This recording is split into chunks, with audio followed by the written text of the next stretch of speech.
28 años manejando productos tóxicos por todo este México cabrón, 847,000 kilómetros sin un solo accidente. Y al final, resulta que el veneno más letal no estaba en mi tráiler, estaba en mi propia casa, con mi propia sangre, vendiendo a mi hijo como si fuera ganado. Mi hermana Esperanza me robó lo único que me quedaba en este mundo.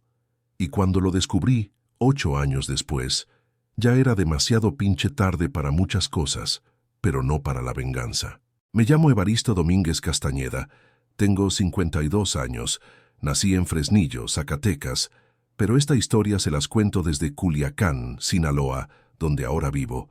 Soy de esos tráileros de pura cepa que respira diésel y lleva la carretera tatuada en las venas. Pero también soy el pendejo que confió en la persona equivocada y pagó el precio más caro que un hombre puede pagar.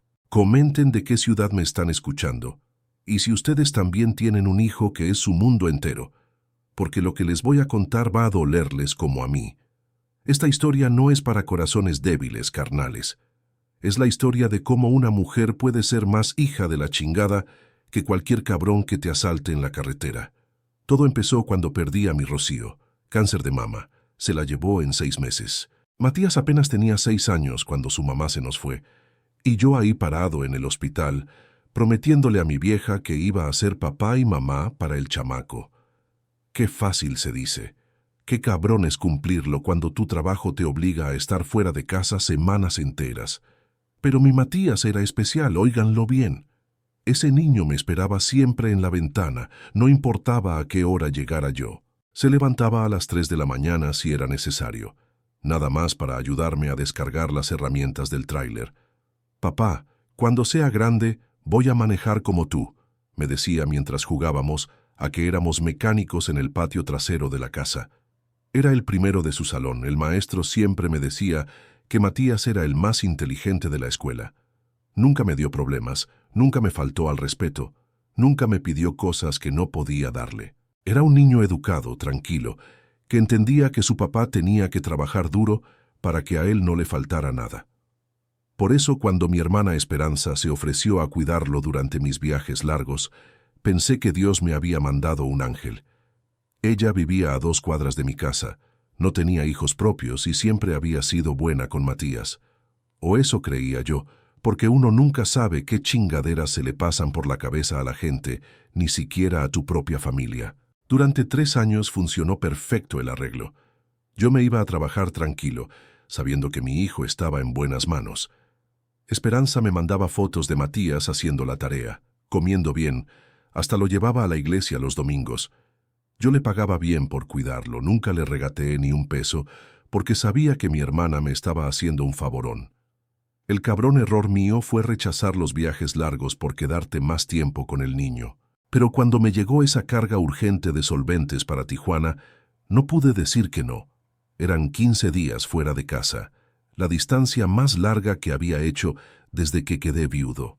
Necesitaba la lana, y Esperanza insistió en que no me preocupara, que ella se haría cargo de todo. Las últimas palabras que me dijo mi Matías fueron: «Papá, no te tardes mucho, voy a portarme bien con tía Esperanza». Lo abracé fuerte, le di un beso en la frente, y me subí al tráiler pensando que en 2 semanas regresaría a casa para seguir siendo el papá más orgulloso del mundo. Qué pinche ingenuo fui. Los primeros días del viaje todo normal. Le hablaba a Esperanza por las tardes para preguntar por Matías. Siempre me decía que estaba bien, que hacía sus tareas, que comía bien, pero algo en su voz no me cuadraba. Sonaba apurada, como si tuviera prisa por colgar, como si estuviera escondiendo algo. «¿Puedo hablar con Matías?», le preguntaba yo. «Está dormido, hermano, ya sabes cómo son los niños». «O está en la escuela», le digo que lo llamaste.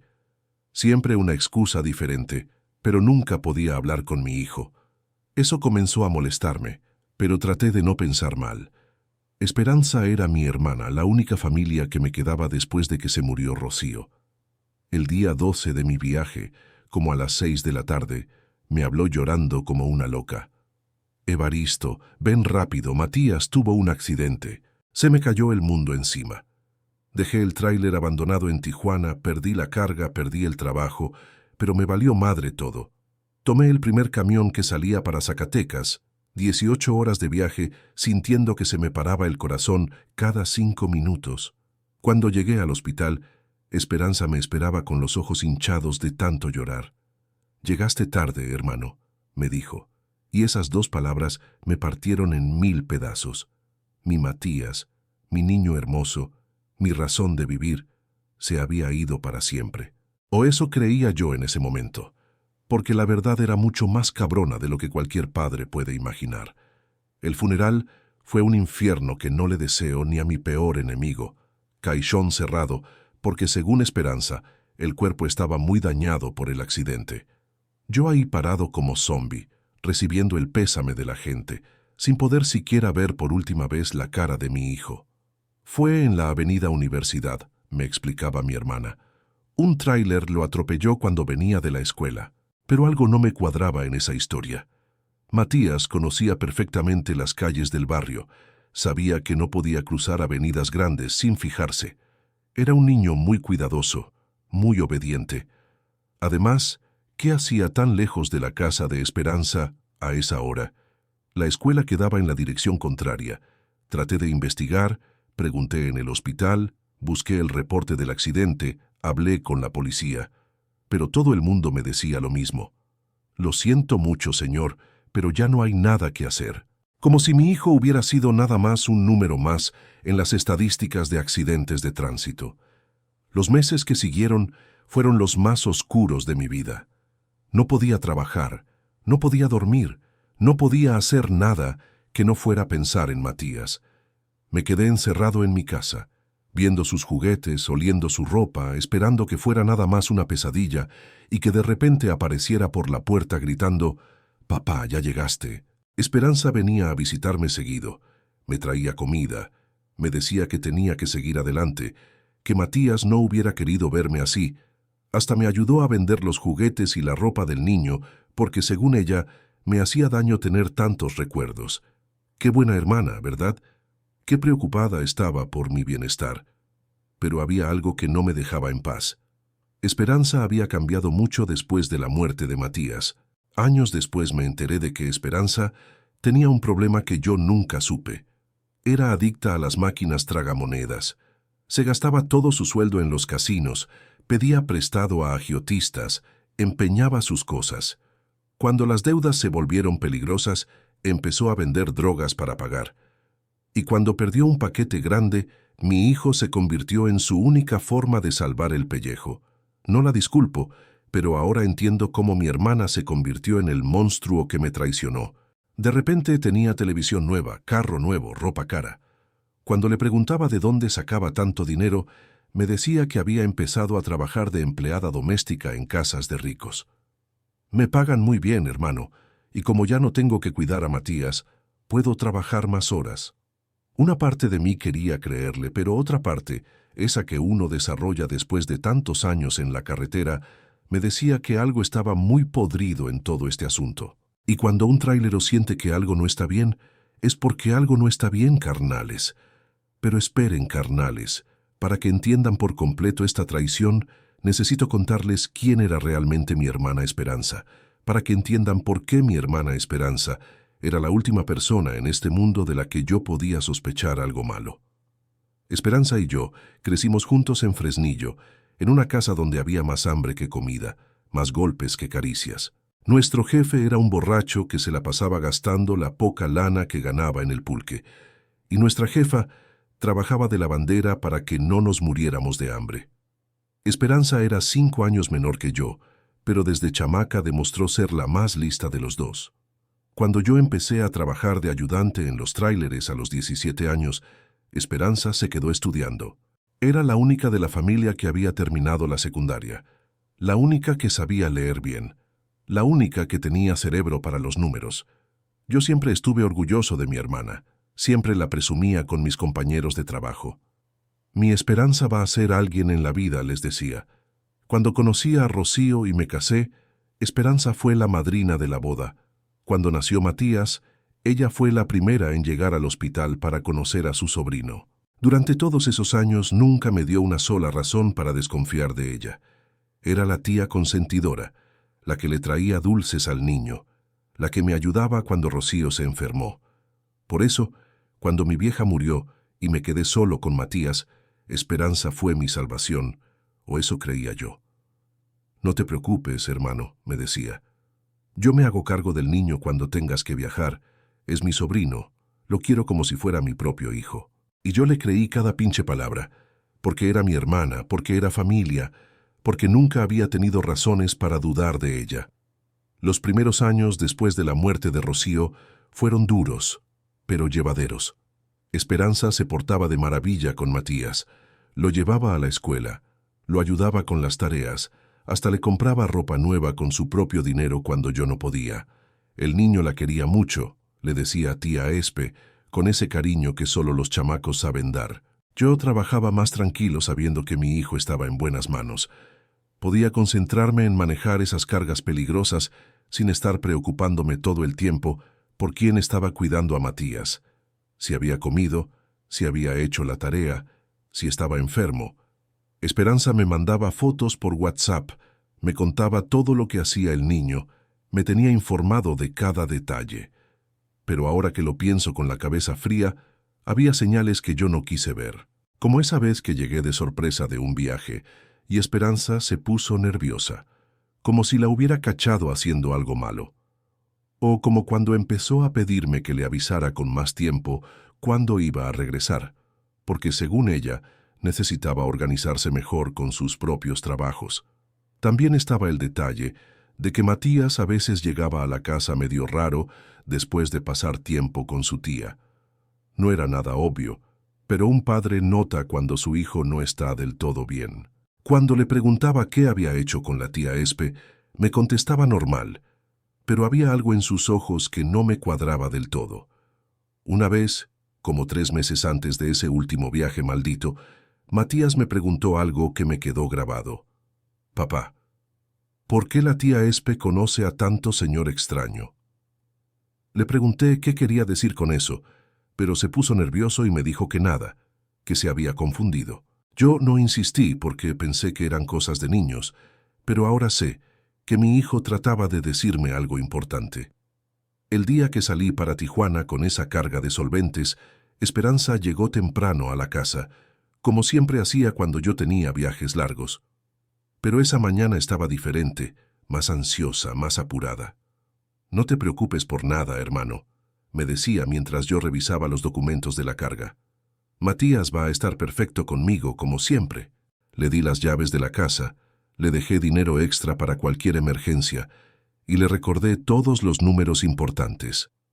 El doctor del niño, la escuela, mis compañeros de trabajo por si necesitaba localizarme.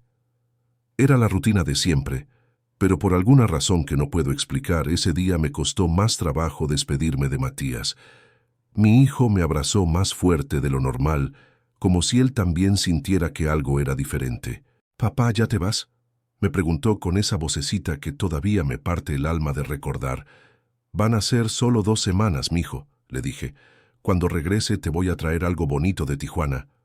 Fue la última vez que hablé con mi hijo, la última vez que vi esos ojos que había heredado de su mamá. Durante el camino a Tijuana traté de llamar a la casa varias veces para ver cómo estaban, pero Esperanza no contestaba. Ha de estar ocupada con el niño, pensé. Pero cuando por fin me contestó ya en la noche, algo en su voz no sonaba igual que siempre. Estaba más seria, más cortante, como si tuviera prisa por colgar. «¿Cómo está Matías?», le pregunté. «Bien, hermano, ya se durmió. Mañana tiene escuela temprano». «¿Puedo hablar con él tantito?». «No, hermano, ya te dije que está dormido. Mejor mañana lo llamas». Y colgó antes de que yo pudiera decir nada más. Eso fue raro, porque Esperanza siempre había sido muy platicadora. Siempre me contaba con detalle todo lo que había hecho Matías durante el día. Los siguientes días fueron igual de extraños. Cada vez que llamaba, Esperanza tenía una excusa diferente para que no pudiera hablar con mi hijo. Que estaba en la escuela, que estaba haciendo tarea, que estaba jugando con otros niños del barrio, que se había quedado dormido temprano. Siempre algo que me impedía escuchar la voz de Matías. Al cuarto día de viaje ya estaba preocupado de verdad.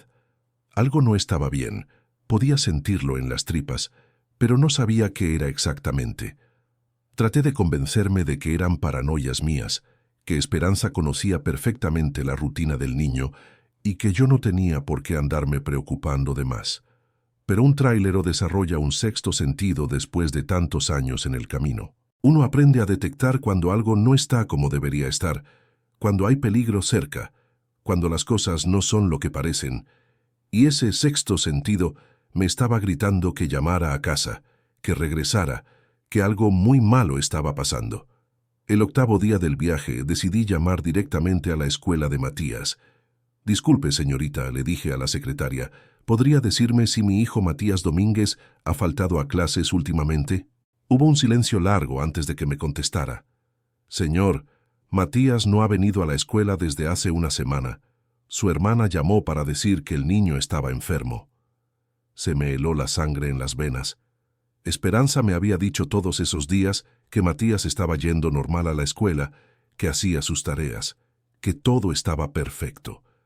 ¿Por qué había mentido? ¿Por qué mi hijo llevaba una semana sin ir a clases sin que yo lo supiera? Le marqué inmediatamente a Esperanza, pero no me contestó. Le marqué 10 veces seguidas. Nada. Le mandé mensajes de WhatsApp preguntándole qué chingados estaba pasando con Matías, por qué no había ido a la escuela, dónde estaba mi hijo. Los mensajes llegaban, pero ella no los abría, no me contestaba nada. Esa noche no pude dormir ni 5 minutos. Algo terrible estaba pasando.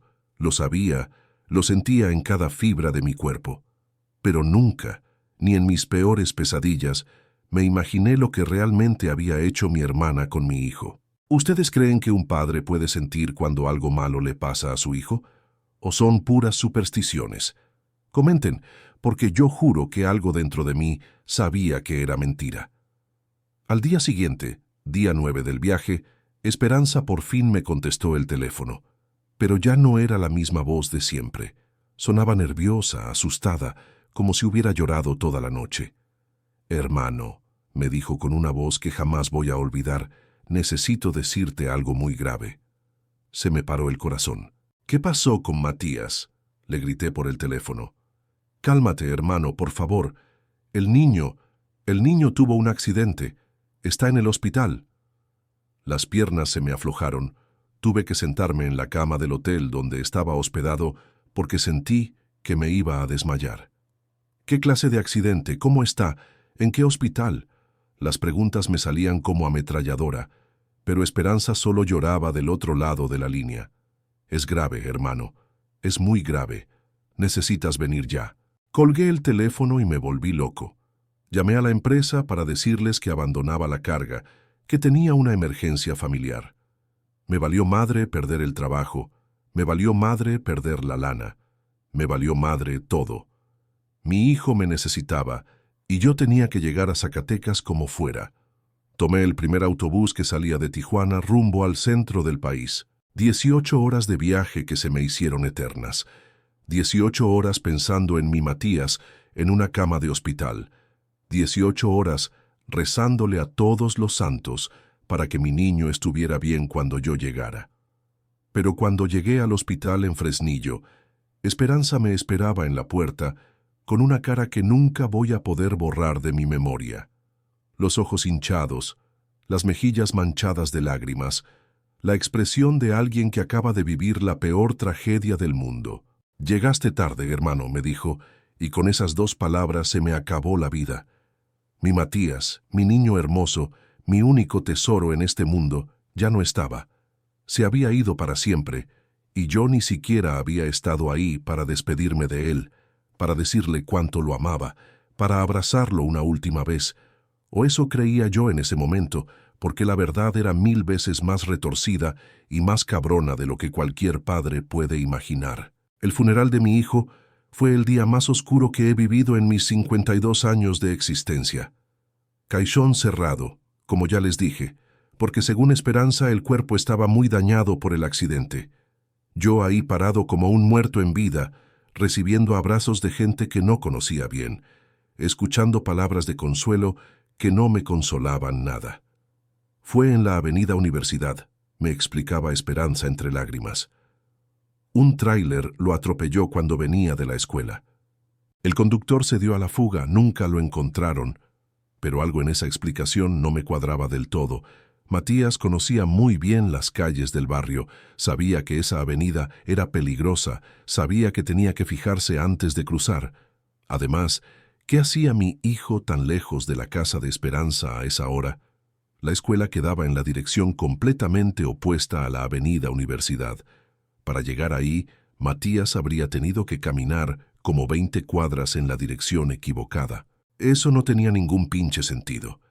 Traté de hacer preguntas, de entender mejor qué había pasado, pero todo el mundo me decía lo mismo.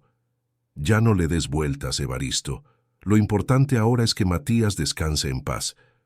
Como si fuera tan fácil dejar de pensar, como si un padre pudiera simplemente aceptar que su hijo murió y ya, sin buscar respuestas.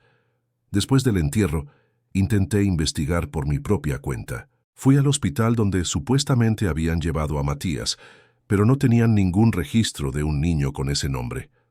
Tal vez lo llevaron a otro hospital, me dijeron las enfermeras, pero tampoco en el Hospital General, ni en la Cruz Roja, ni en ningún lado había registro de mi hijo. También fui a buscar el reporte del accidente en la policía de tránsito. El comandante me atendió con buena onda, revisó todos los archivos de esa semana, pero no encontró nada. No hay ningún reporte de atropellamiento en la avenida Universidad en esas fechas, señor Domínguez. ¿Está seguro de que fue ahí? Cada respuesta que recibía me llenaba más de dudas, pero también me llenaba más de miedo. Miedo de estar volviéndome loco, miedo de que mi dolor me estuviera haciendo imaginar cosas que no existían, miedo de estar desconfiando de mi propia hermana sin ninguna razón válida. Los vecinos de Esperanza tampoco recordaban haber visto ninguna ambulancia el día del supuesto accidente.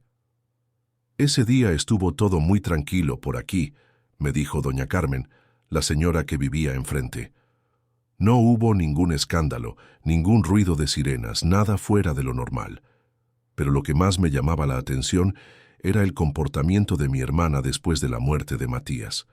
En lugar de quedarse a acompañarme en mi dolor, se la pasaba inventando excusas para no estar en mi casa. Necesito trabajar más horas, me decía. La renta no se paga sola, hermano. Y hablando de trabajo, ahí estaba otra cosa rara. De repente, Esperanza tenía dinero para todo. Se compró una televisión de pantalla plana, cambió su carro viejo por uno más nuevo, empezó a vestirse con ropa que antes no podía pagar. Cuando le preguntaba de dónde sacaba tanto dinero, siempre tenía la misma respuesta. Me está yendo muy bien como empleada doméstica, pero yo conocía ese trabajo. Sabía cuánto pagaban en las casas de Fresnillo y no era suficiente para todos esos lujos que de repente se estaba dando mi hermana. Algo no cuadraba, pero cada vez que trataba de profundizar en el tema, Esperanza se molestaba y cambiaba la conversación. Una tarde, como 2 meses después del funeral, fui a visitarla a su casa nueva. Sí, también se había mudado, a una colonia mejor, a una casa más grande. Es que aquí tengo más espacio para trabajar, me explicó. Pero cuando entré vi algo que me dejó helado. Había papeles tirados en la mesa, papeles de una agencia que yo nunca había oído mencionar. Servicios de Protección Infantil, decía el membrete. Y abajo, en letras más pequeñas, Programa de Reubicación Familiar. ¿Qué chingados hacía mi hermana con papeles de una agencia de niños? Cuando le pregunté, se puso nerviosa, recogió los papeles rápidamente y me dijo que era trabajo de una de sus patronas. A veces me piden que les ayude con papeleo, me explicó, pero la explicación sonaba forzada, como si se la hubiera inventado en ese momento. Sus manos temblaban mientras guardaba los documentos y no me dejó verlos bien. Son cosas confidenciales, hermano. No puedo andar enseñando información privada de mis clientes. Esa noche no pude dormir pensando en esos papeles. ¿Por qué Esperanza tenía documentos de una agencia de protección infantil? ¿Por qué se había puesto tan nerviosa cuando los vio? ¿Qué tenía que ver todo eso con el trabajo de empleada doméstica que supuestamente estaba haciendo? Decidí investigar más. Al día siguiente fui a buscar esa agencia. Servicios de Protección Infantil. Estaba en una oficina medio escondida en el centro de Fresnillo, en un edificio viejo que parecía abandonado. Cuando pregunté por información, la recepcionista me dijo que no podían dar datos sobre sus clientes. ¿Qué tipo de servicios ofrecen?, le pregunté. Ayudamos a familias que necesitan reubicar a menores de edad por situaciones de riesgo, me contestó con una voz que sonaba ensayada. Todo es estrictamente confidencial y legal, pero algo en la forma en que lo dijo me dio mala espina. Salí de ahí con más preguntas que respuestas. ¿Qué significaba reubicar menores? ¿Por qué mi hermana tenía contacto con una agencia así? ¿Qué situaciones de riesgo podían justificar separar a un niño de su familia? Cada pieza de información que conseguía, en lugar de aclarar las cosas, las hacía más confusas y más sospechosas. Fue entonces cuando decidí investigar a fondo las finanzas de Esperanza. Sabía que tenía cuenta en el mismo banco donde yo tenía la mía, así que fui con un compañero que trabajaba ahí como guardia de seguridad. «Hermano», le dije, «necesito que me hagas un favor muy grande». Mi compa revisó los movimientos de la cuenta de Esperanza de los últimos meses. Lo que vio lo dejó con la boca abierta. «Evaristo», me dijo en voz baja, «tu hermana recibió un depósito de 50,000 pesos exactamente 3 días después de que reportaste la muerte de tu hijo. Y no es el único. Ha estado recibiendo cantidades grandes de dinero cada cierto tiempo». El depósito coincidía exactamente con el día después del funeral. Ya no podían ser casualidades. Esa noche confronté a Esperanza directamente. Llegué a su casa con las cuentas claras y las preguntas precisas. «Hermana», le dije mirándola directo a los ojos, «necesito que me expliques de dónde sacaste 50,000 pesos el día después de que enterramos a Matías». Se puso pálida como un papel. Sus manos empezaron a temblar y por primera vez desde que la conocía, Esperanza no tuvo una respuesta inmediata. Yo no sé de qué hablas, hermano», tartamudeó. «¿De qué dinero me estás hablando?» «Del dinero que está en tu cuenta bancaria», le dije sin quitarle los ojos de encima. «Del dinero que recibiste exactamente cuando mi hijo murió. Del dinero que te permitió comprarte carro nuevo, casa nueva, ropa nueva». «¿De dónde salió Esperanza?» Empezó a llorar, pero no eran lágrimas de tristeza, eran lágrimas de miedo, de alguien que sabe que la acaban de descubrir en una mentira muy grande. «Hermano, por favor», me suplicaba, «no me hagas preguntas que no puedo contestar. Hay cosas que es mejor que no sepas». «¿Cosas que es mejor que no sepas sobre la muerte de mi propio hijo?», le grité. «¿Qué clase de cosas son esas, Esperanza? ¿Qué chingados hiciste con mi Matías?». Pero ella solo seguía llorando y repitiendo que no podía decirme nada, que era muy peligroso, que había gente muy mala involucrada. «Apuesto que ni la mitad de ustedes van a darle like a este video, porque lo que viene los va a cabrear tanto que van a olvidarse de todo. A ver si me equivoco». Fue en ese momento que Esperanza soltó las palabras que me confirmaron todas mis sospechas. «Evaristo, yo tenía deudas muy grandes con gente muy peligrosa. Si no les pagaba me iban a matar. No tuve opción, hermano, no tuve opción. Deudas, gente peligrosa». Mi hermana había estado metida en problemas de los cuales yo no sabía nada, y de alguna manera mi hijo había pagado el precio. Pero todavía no entendía exactamente qué había pasado. Todavía no sabía la verdad completa sobre lo que le había hecho a Matías. Lo que descubrí después me iba a destrozar de una manera que nunca creí posible. «¿Qué deudas, Esperanza? ¿Con quién debías dinero?», le pregunté con una calma que no sentía por dentro. Mi hermana se secó las lágrimas con la manga de su blusa y me miró como si estuviera viendo a un fantasma. «Con los del cartel, hermano. Debía mucho dinero por drogas que perdí». Se me cayó el alma a los pies. Mi hermana, la que había sido la más estudiosa de la familia, la que yo creía que era decente, estaba metida con narcotraficantes. «¿Desde cuándo andas en esas madres, Esperanza?», le pregunté, pero ya no quería saber la respuesta. Ya presentía que todo esto iba a ser peor de lo que me imaginaba. «Desde hace como 3 años», me confesó sin poder mirarme a los ojos. «Empecé vendiendo cristal en pequeñas cantidades para sacar dinero extra, pero una vez me robaron un paquete grande y no pude pagarles a los que me surtían. Me dieron plazo hasta diciembre para conseguir los 50,000 pesos, o si no me iban a matar. Diciembre. Exactamente el mes en que supuestamente murió Matías. Las piezas del rompecabezas empezaron a acomodarse en mi cabeza, pero formaban una imagen tan horrible que mi mente se negaba a aceptarla. ¿Y qué tiene que ver mi hijo con tus deudas?, le pregunté, aunque ya sabía que no me iba a gustar la respuesta. Esperanza se quebró completamente. Se tiró al suelo llorando como una loca, gritando que lo sentía mucho, que no había tenido opción, que la iban a matar si no conseguía el dinero. «Dime qué hiciste con Matías», le grité agarrándola de los hombros. «Dime qué chingados le hiciste a mi hijo». «Lo vendí», susurró con una voz que apenas se oía. «Lo vendí a una red de trata de personas.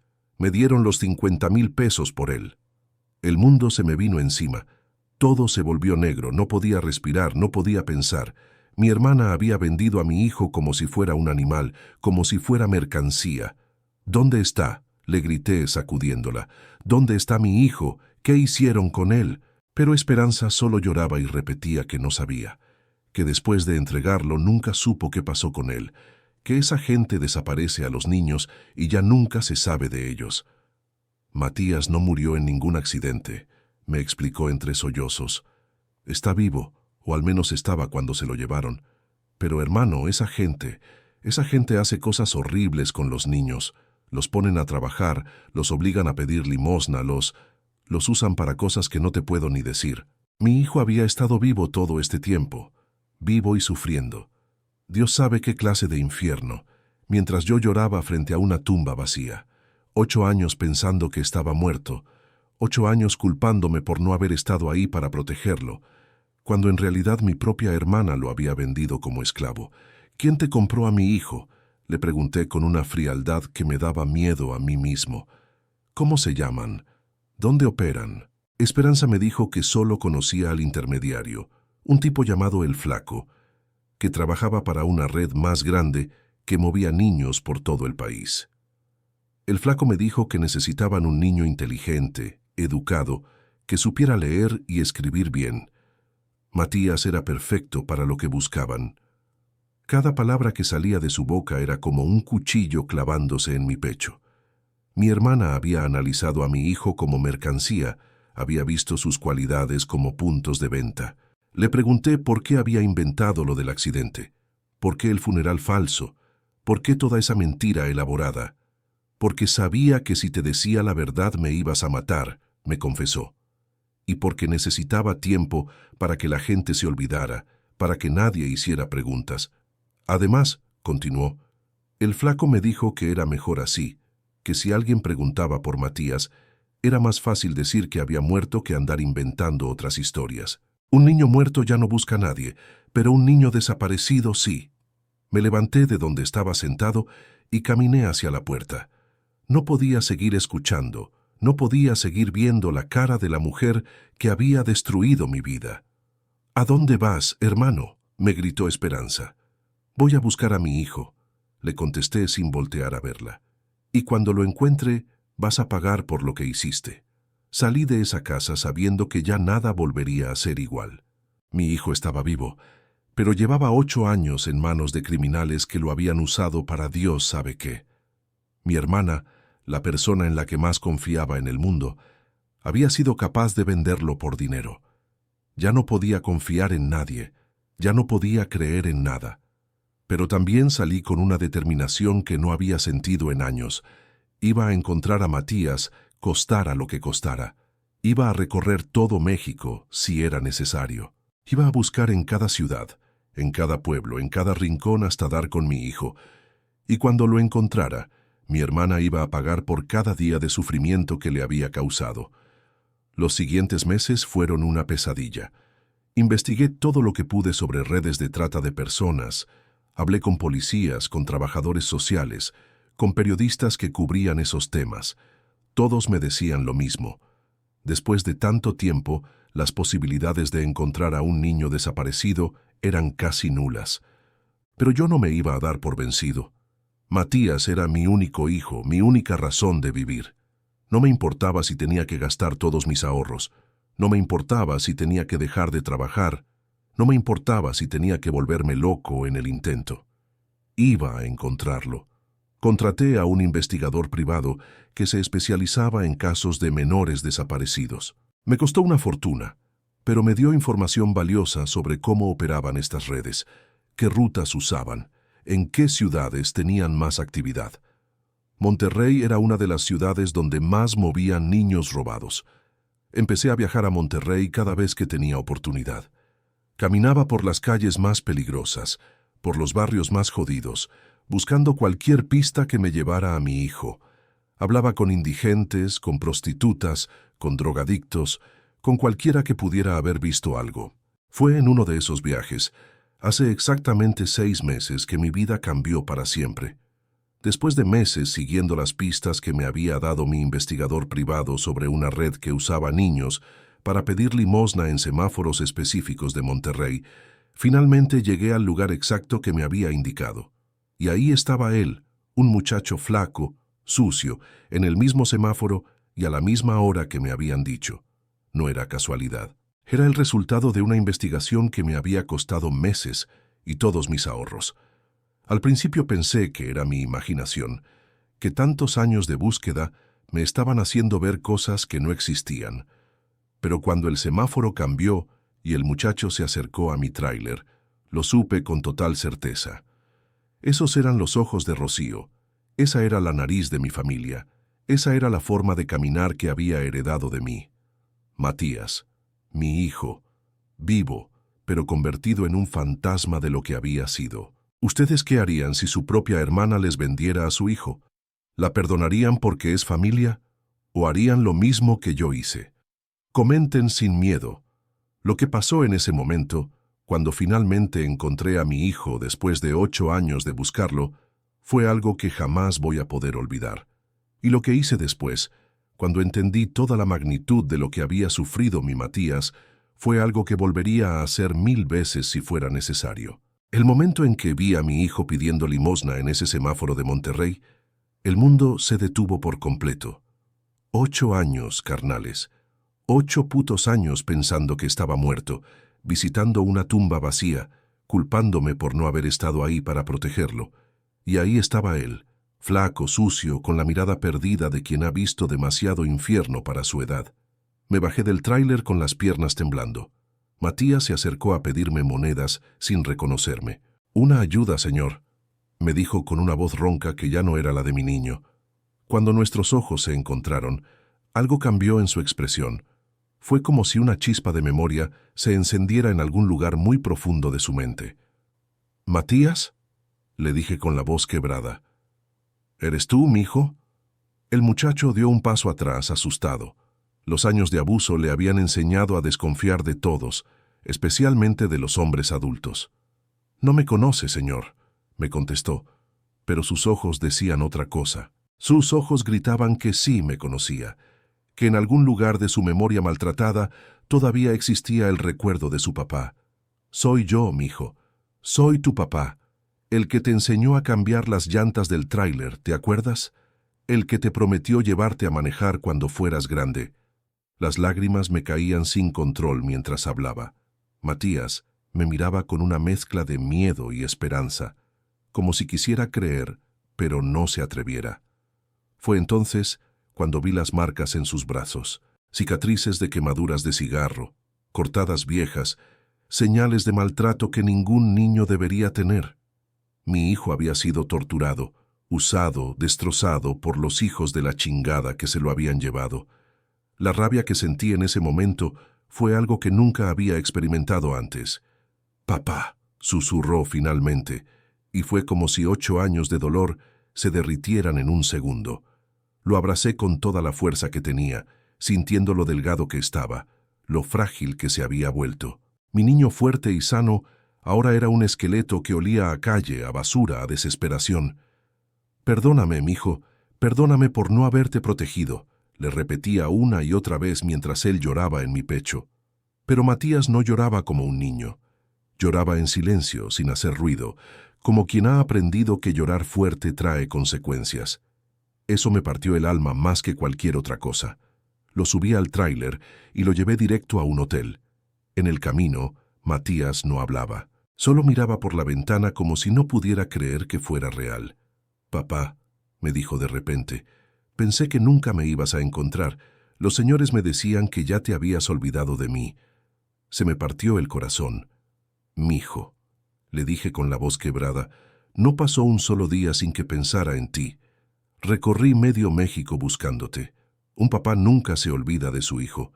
Necesitaba alejarlo de las calles, ponerlo a salvo antes de que alguien se diera cuenta de que había desaparecido». En el camino me fue contando fragmentos de su historia, cada palabra una puñalada en mi corazón. La tía Espe me dijo que íbamos a dar un paseo, me contó con la voz entrecortada. Me subió a un carro con unos señores que no conocía. Les dijo que me portara bien, que eran amigos tuyos. Yo le creí, papá. Le creí porque era mi tía. Los primeros años, me explicó, lo tuvieron encerrado en una casa en las afueras de la ciudad. Lo obligaban a empacar droga junto con otros niños. Si se equivocaban o trabajaban muy lento, los golpeaban. Si trataban de escapar, los quemaban con cigarros. Mi hijo tenía el cuerpo lleno de pruebas de cada vez que había intentado ser valiente. Después me vendieron a otros señores. Continuó mientras yo apretaba el volante hasta que los nudillos se me pusieron blancos. Esos me ponían a pedir dinero en la calle. Teníamos que juntar una cantidad cada día o no nos daban de comer. A veces nos obligaban a hacer cosas malas, papá, cosas que no te puedo contar. No necesitaba que me las contara. Podía imaginarme el infierno que había vivido mi hijo y cada imagen mental me llenaba de una sed de venganza que no sabía que podía sentir. Alguien iba a pagar por esto, empezando por mi hermana Esperanza. En el hotel lo primero que hice fue bañar a Matías. El agua salía negra de tanta mugre acumulada. Le corté el pelo, le compré ropa nueva, lo llevé a comer hasta que no pudo más. Mi hijo comía como si cada comida fuera la última, escondiendo pan en los bolsillos por si acaso. Hábitos de supervivencia que ningún niño debería tener. Esa noche, mientras Matías dormía en una cama limpia por primera vez en años, yo planeaba mi venganza. Pero no iba a ser una venganza simple, carnales. No iba a ser solo matar a Esperanza y ya. No, eso hubiera sido demasiado fácil, demasiado rápido. Mi hermana necesitaba sufrir como había sufrido mi hijo. Al día siguiente dejé a Matías en el hotel con comida, agua y la televisión prendida. «No le abras a nadie, mijo. Voy a arreglar unos asuntos y regreso». Él me miró con terror, como si temiera que lo fuera a abandonar otra vez. «Te juro por tu mamá que voy a regresar», le prometí. «Y cuando regrese nos vamos a ir lejos de aquí para empezar de nuevo». Manejé de regreso a Fresnillo con un solo objetivo en mente. Necesitaba que Esperanza confesara todo, que admitiera lo que había hecho, que quedara evidencia de su crimen. Compré una grabadora pequeña que podía esconder en mi chamarra y me dirigí a su casa. La encontré arreglándose para salir, toda maquillada, con ropa cara que había comprado con el dinero de la venta de mi hijo. «Evaristo», exclamó sorprendida, «¿qué haces aquí? Pensé que estabas trabajando». La muy cabrona ni siquiera preguntó cómo estaba, ni mostró la menor preocupación por verme después de tanto tiempo. «Necesitamos hablar, hermana», le dije entrando a su casa sin pedir permiso. «Necesito que me cuentes otra vez lo que pasó con Matías. Hay detalles que no me cuadran». Esperanza se puso nerviosa inmediatamente, pero trató de disimular. «¿Por qué quieres seguir removiendo el pasado? Ya han pasado 8 años, hermano». «Porque encontré algo», le mentí.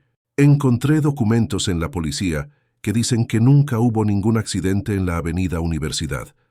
Necesito que me digas la verdad, Esperanza, la verdad completa». Mi hermana palideció, pero todavía trataba de mantener su mentira. «Debe ser un error, hermano. Yo vi el accidente con mis propios ojos». Fue entonces cuando jugué mi carta más fuerte. «También hablé con el flaco», le dije, inventando sobre la marcha. Me contó todo sobre la venta, sobre los 50,000 pesos, sobre cómo le entregaste a Matías. El efecto fue instantáneo. Esperanza se desplomó en el sillón temblando como una hoja. «¿Hablaste con el flaco?», preguntó con terror en la voz. «Ese hombre es peligroso, Evaristo. No debiste buscarlo. ¿Por qué no? ¿Porque podía contarme cómo vendiste a mi hijo como si fuera ganado? La presioné sin piedad, usando cada pieza de información que había sacado de Matías para hacerla creer que sabía más de lo que realmente sabía. Y funcionó. Esperanza se quebró completamente y empezó a confesar todo mientras la grabadora en mi bolsillo capturaba cada palabra. Me contó cómo había planeado todo, cómo había esperado a que yo tomara ese viaje largo para ejecutar su plan. Me contó los detalles de la negociación, cuánto había regateado el precio de mi hijo como si fuera mercancía en el tianguis. El flaco me dijo que querían niños inteligentes, que supieran leer y escribir, confesó entre lágrimas. Matías era perfecto, educado, obediente, bonito. Sabía que pagarían bien por él. Cada palabra era veneno puro, pero yo necesitaba escucharlas todas, necesitaba tener la confesión completa. Me contó cómo había drogado a Matías con pastillas para dormir en su jugo para que no hiciera escándalo cuando se lo llevaran. Cómo había inventado lo del accidente y había pagado a un empleado de la funeraria para que llenara el ataúd con sacos de arena.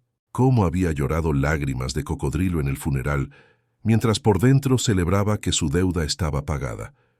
¿Y nunca te importó lo que le iba a pasar? Le pregunté conteniendo las ganas de estrangularla ahí mismo. Era tu sobrino, Esperanza, el hijo de tu hermano. ¿Cómo pudiste? No tuve opción, repetía una y otra vez. Me iban a matar si no pagaba. Fue él o yo. Cuando terminó de confesar todo, me levanté y caminé hacia la puerta. ¿A dónde vas?, me preguntó asustada. ¿Qué vas a hacer? Nada, le contesté. No voy a hacer nada, pero hay otras personas que sí van a estar muy interesadas en saber lo que hiciste. Verán, carnales, durante mis investigaciones había aprendido algo muy importante sobre el mundo del narco. No todos los carteles son iguales. Hay algunos que tienen sus códigos, sus líneas que no cruzan. Y una de esas líneas es meterse con niños. El cartel que controlaba Culiacán, donde yo había hecho contactos durante mis años de tráilero, odiaba especialmente a los que traficaban con menores. Contacté a un viejo conocido, el Güero, que trabajaba para ese cartel. Le conté lo que había descubierto. Le mostré la grabación de la confesión de Esperanza. La cara del Güero se transformó mientras escuchaba. «Compa», me dijo, «estos cabrones de los Zetas nos están quitando territorio con su negocio de niños robados. Tu hermana tiene información valiosa sobre toda su red. Nos conviene tumbarlos, y a ti te conviene la justicia. Además, rescatar chamacos nos da buena imagen con la gente. Es negocio para nosotros y venganza para ti». Le di todos los datos de Esperanza. Dónde vivía, dónde trabajaba, cuáles eran sus rutinas. El Güero me prometió que se iban a encargar del asunto. «No te preocupes, Evaristo. Tu hermana va a pagar por lo que hizo. Y los que compraron al niño también. Tenemos maneras de hacer que la gente hable». 2 días después, Esperanza desapareció. Los vecinos dijeron que vieron una camioneta negra llegar a su casa en la madrugada. Escucharon gritos, súplicas y luego silencio. Nunca más se supo de ella. La policía hizo una investigación de rutina, pero nadie en el barrio había visto nada, nadie sabía nada. Así es como funciona la justicia del narco. Pero mi venganza no terminó ahí. El Güero me contactó una semana después con información sobre la red que había comprado a Matías. «Encontramos a varios de los involucrados», me dijo. «Ya están pagando por lo que hicieron. Y rescatamos a otros niños, compa. Tu historia ayudó a salvar a otros chamacos. No voy a mentirles, carnales. No sentí ni una pizca de remordimiento por lo que le pasó a Esperanza. Mi hermana había dejado de ser mi hermana el día que vendió a mi hijo. Se había convertido en un monstruo que merecía el destino que le tocó. La sangre puede ser espesa, pero no tan espesa como para perdonar lo imperdonable». Con Matías nos mudamos a Culiacán para empezar de nuevo. Los primeros meses fueron un infierno. La primera noche en el hotel, Matías no quiso que apagara la luz. «Los señores malos vienen en la oscuridad», me explicó con una voz que sonaba de niño pequeño, aunque ya tenía 14 años. Esa noche entendí que recuperar a mi hijo no era solo encontrarlo físicamente. Tenía que rescatar también su alma, pedazo por pedazo. Las pesadillas llegaban todas las noches. Se despertaba gritando nombres que prefiero no repetir. No podía estar en lugares cerrados sin entrar en pánico. No confiaba en nadie, especialmente en las mujeres. El daño que le habían hecho iba mucho más allá de las cicatrices físicas. Lo llevé con los mejores psicólogos que pude pagar. Poco a poco, con mucha paciencia y amor, mi hijo empezó a sanar. Volvió a la escuela, aunque tuvo que empezar varios grados atrás por todo el tiempo perdido.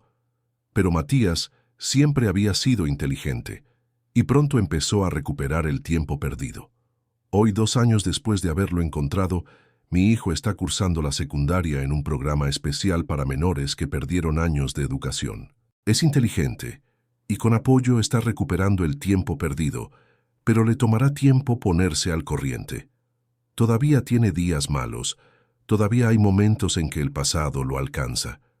Pero también tiene días buenos, días en que sonríe de verdad, días en que puedo ver destellos del niño alegre que alguna vez fue. Ya no manejo tráileres de carga peligrosa. Conseguí trabajo local para poder estar con Matías todos los días. Ganamos menos dinero, pero estamos juntos, y eso vale más que todos los pesos del mundo. Mi hijo necesita saber que nunca más lo voy a abandonar, que siempre voy a estar ahí para protegerlo. A veces, en las noches tranquilas, Matías y yo nos sentamos en el patio a platicar. Me cuenta poco a poco las cosas que vivió, cuando se siente listo para compartirlas. Yo lo escucho sin juzgar, sin presionar, dejando que saque el veneno a su propio ritmo. Es un proceso largo, doloroso, pero necesario. «Papá», me dijo hace poco, «¿crees que algún día voy a poder ser normal otra vez?» «Mijo», le contesté, «tú siempre has sido normal. Lo que te pasó no te define. Eres un sobreviviente, un guerrero, y estoy más orgulloso de ti de lo que las palabras pueden expresar. La verdad es que yo también estoy sanando. La culpa de no haber protegido a mi hijo me carcome todos los días. El odio hacia Esperanza se ha transformado en algo más frío, más manejable. Ya no es esa rabia ardiente que me consumía. Ahora es más bien un desprecio helado hacia su memoria. A veces me preguntan si me arrepiento de lo que hice, de haber entregado a mi hermana a los narcos. La respuesta es no. Volvería a hacerlo 1000 veces si fuera necesario.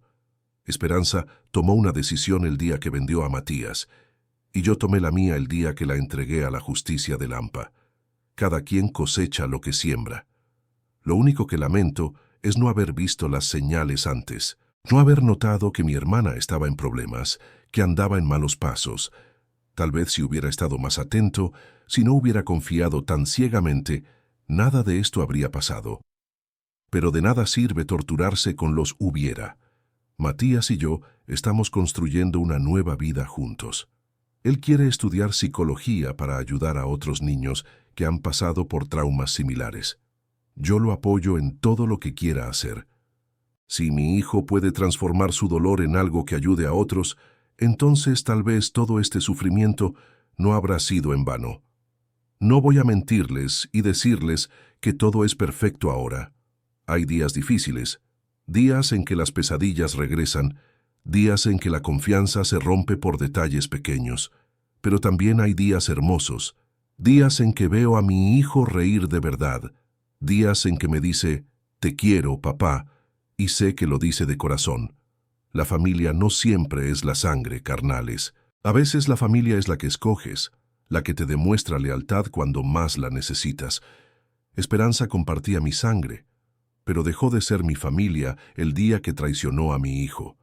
Los verdaderos hermanos son los que están contigo en las buenas y en las malas, no los que te venden al mejor postor.